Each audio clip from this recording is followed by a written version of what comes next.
네, 안녕하십니까. 부산광역시 북구청에서 근무하고 있는 공무원으로 이번에 좀 뜻깊게 자리 잡게 되어서 감사드립니다.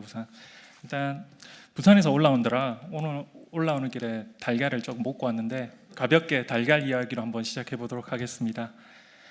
여러분, 오늘 발표에 앞서 달걀 내용을 조금 풀어보려고 하는데, 여러분 닭이 먼저냐 달걀이 먼저냐라는 이 질문 많이 들어보셨고 한 번쯤 고민해 보셨을 거라 생각합니다. 오늘 이 질문이 많은 고민거리를 좀 숨어 있는데요. 결론은 잠시 뒤로 미루고 오늘의 주제, 찾아가는 육아휴직, 한국형 육아휴직 옵트아웃제 이야기로 넘어가 보도록 하겠습니다. 순서는 문제정의, 개념정의, 해결 방안, 그리고 기대 효과로 가볍게 넘어가겠습니다. 우선 왜 이런 정책을 고민하게 되었는지 알아보겠습니다. 기존의 육아휴직제는 근로자가 직접 신청해야 하는 번거로움이 있었습니다. 특히 남성 근로자는 눈치를 보거나 경력 단절하는 걱정까지 더해져 사용률이 매우 낮은 실정입니다. 이런 환경에서 일과 가정의 양립 그리고 저출생 문제 해결은 쉽지 않아 보였습니다. 게다가 초저출생 현상은 점점 심각해지고 있습니다. 출산율은 계속 하락하고 생산 연령 인구는 줄어드는 반면 노인 인구는 빠르게 늘고 있습니다. 이대로라면 미래가 걱정될 수밖에 없겠죠. 육아휴직 실태로만 봐도 지금은 많이 좋아졌다고는 하나 2015년만 해도 남성 육아휴직 비율이 겨우 5.6%에 불과했습니다. 저조한 이유에 대한 응답을 보면 대다수가 인사사 불이익이 있거나 소득 감소, 그다음에 부정적인 시선이 있었기 때문에 단순히 이게 우리가 제도를 가지고 있다는 것만 해서 모두가 누릴 수 있는 건 아니라는 걸 보여주었습니다. 물론 남성 노동자 설문조사도 비슷한 결과를 낳았지만 여기서 보면 정규직이 아니면 더 짧게만 쓸 수밖에 없다는 점도 확인할 수 있었습니다. 정리하자면 육아휴직을 사용해 막는 건 직장 내 문화 인식, 그 다음에 경제적 부담과 소득 감소, 번거로운 신청 절차가 이렇게 세 가지가 있었습니다. 오늘 이 중에서 우리가 신청 절차라는 장애물에 대해 어떻게 없앨 수 있는지 한번 집중해 보려 합니다. 여기서 육아휴직 옵트아웃제가 등장을 합니다. 이 제도는 육아휴직을 신청하지 않아도 자동으로 개시되는 시스템을 뜻합니다. 즉 육아휴직제가 지금 권리적 수혜가 아니라 더 나아가 의무적인 당연 제도로 보장을 하는 걸 뜻합니다. 먼저 옵트인 개념을 가볍게 가져가자면, 옵트인은 내가 먼저 동의를 해야만 서비스가 시작되는 구조, 즉 신청주의에 따라 시행되고 있는 현재 우리나라 육아휴직제를 보여주고 있습니다. 결국 같은 말로 다른 말로 하다 보면 우리가 신청을 하지 않으면 아무 일도 일어나지 않는다는 걸 뜻합니다.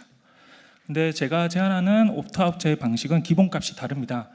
자동으로 시작되지만 본인이 원하지 않으면 거부 의사를 밝히면 거부할 수 있는 내용으로 되고, 이게 즉 신청의 번거로움과 눈치를 주거나 심리적 부담을 크게 줄일 수 있는 말이기도 합니다.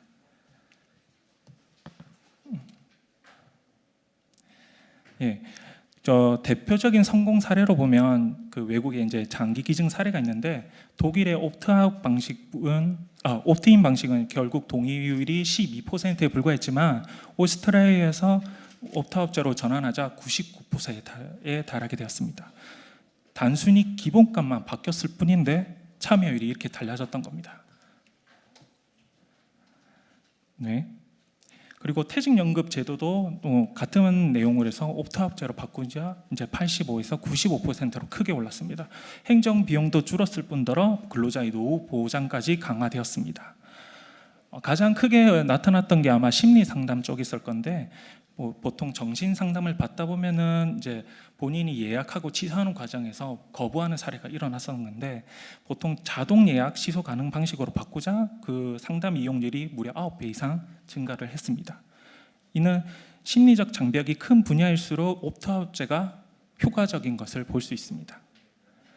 통신 마케팅도 물론 마찬가지고, 이로써 해결 방안을 간단히 말씀드리면, 앞서 말씀드린 바와 같이 육아휴직 옵트아웃제는 자녀의 출생 또는 입양 시 별도 신청 없이 자동으로 육아휴직이 개시되는 제도입니다.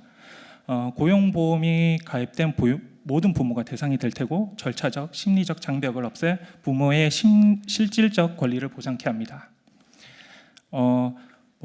이런 모든 실행에 있어서는 법령 개정, 예산 확보, 시스템 구축이 필요한데 요게 발표 시간이 짧은 관계로 아마 간단히 넘어가는 걸로 하고, 사실 국내에서도 비슷한 시도가 있었다는 걸도 있었는데 간단히 말씀드리자면 롯데그룹에서 제가 말씀드린 자동 게시제를 비슷하게 시행을 하자 그 사용률 직원들 전체 95%가 사용을 하였고 결국 우수 기업으로 거듭날 수 있었던 내용도 있었습니다.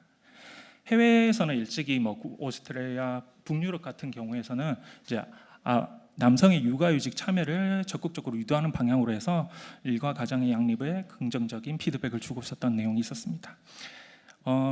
기대 효과를 이제 정리를 하자면 제도를 만약에 시행함에 따라 육아휴직 사용률이 엄청 증가될 것이고 일과 가정 양립 문화 개선, 저출생 극복, 행정 효율성 향상 등을 가져올 것으로 보입니다.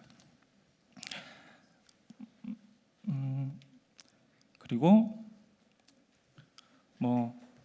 지금 육아휴직 내용 부분에서 많은 부분에서 이제 옵트아웃제를 시행하자면 이제 참고 자료를 이렇게 만들었고, 제 자료는 일찍 끝내는 방향으로 말씀드리고, 아까 앞서 말씀드렸던 이제 닭이 먼저일까 달걀이 먼저일까라는 부분에 대해서 그 짧은 시간 동안 고민해 보셨는지 모르겠지만, 우리가 만약에 국가를 전체적으로 운영하는 입장이라고 하면 인구의 선순환을 만들기 위해선 어떤 걸 선택해야 될까라는 고민이 이 부분과 겹쳐지는 것 같습니다. 저는 오늘 효율과 이익을 극대화할 수 있는 옵트아웃제에 한 표를 던지고 싶고요. 여러분도 이 방향에 대해서 함께 고민해 주시고 더 나은 미래를 위해 옵트아웃 지지해 주시기 바랍니다. 경청해 주셔서 감사합니다.